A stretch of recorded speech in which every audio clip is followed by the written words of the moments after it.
let's talk about how to fight back.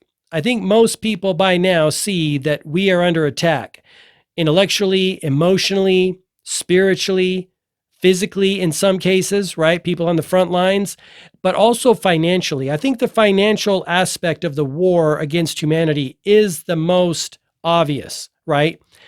And that is the invisible tax. In America, it's the invisible tax that is created when the Federal Reserve prints more money that devalues the money in Americans' pockets, right? It's hitting many Americans really hard.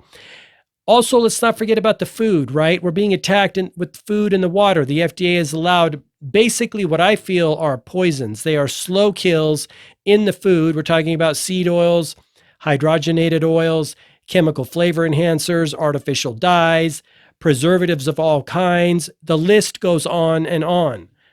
Forgot corn syrup and high fructose corn syrup. The first thing we need to do is know the enemy. Let's dive into this Sun Tzu quote and then we'll talk about it. If you know your enemy and yourself, you need not fear the result of 100 battles. If you know yourself but not the enemy, for every victory gained, you will also suffer a defeat. If you know neither the enemy nor yourself, you will succumb in every battle. That's Sun Tzu Art of War, and it's very relevant to what's going on right now. That's why I created the Great Awakening Guide at greatawakeningguide.com. It's a totally free guide. You don't even have to put an email in, but it will help you understand and know the enemy.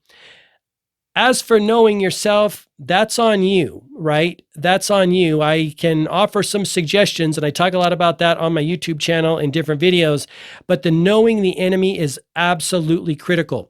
I'll leave you with this. The best way to know the enemy is to look at the fruits. You will know them by their fruits. What has the enemy done?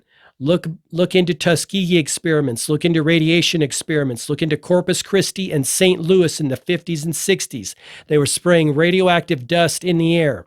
They said they were doing smoke screens for a Cold War practice of some sort. What else? Look into what the FDA has allowed in foods, as I alluded to. Look into what the United States government has done in foreign countries. Again, you will know them by their fruits.